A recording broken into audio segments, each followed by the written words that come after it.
Hi friends, ఈరోజు slab వేస్తున్నాం friends. ఇదిగో స్లాబ్ వేస్తున్నాము. అదిగో పాయలు లాగుతున్నాడు అటుపక్క ఇటుపక్క. మేము 4 మేస్త్రులను చేస్తున్నాం ఫ్రెండ్స్. ఇక బిల్డింగ్కి వచ్చి కవరింగ్ కొంచెం మార్చి పెట్టించాడు ఇంటి ఆయన. ఇదిగో చూడండి ఫ్రెండ్స్, కింద రాడ్ ఉంది కదా, ఆ రాడ్ ప్లస్ పైన కింద కవరింగ్ ప్లస్ రాడ్ పైన మళ్ళీ కవరింగ్ పెట్టి కట్టించాడు ఫ్రెండ్స్. ఇప్పుడు ఇలా ఎవరు చేయట్లేదు, ఎందుకంటే టాలీ బళ్ళు అవి తిరుగుతాయని వాళ్ళు అలా పెట్టించారు ఇంటోళ్ళు.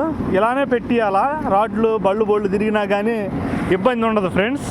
ఇదిగో ఈరోజంతా స్లాబ్ లాక్కొని 2 స్లాబ్లు ఫ్రెండ్స్, ఈ 2 ఇల్లు లాక్కొని వెళ్ళిపోవటం. ఇదిగో పూతలు వేస్తున్నాం ఫ్రెండ్స్. ఇదిగో పూతలు వేస్తున్నాము, 4 మేస్త్రులు చేస్తున్నాము. అది హాయ్ ఫ్రెండ్స్.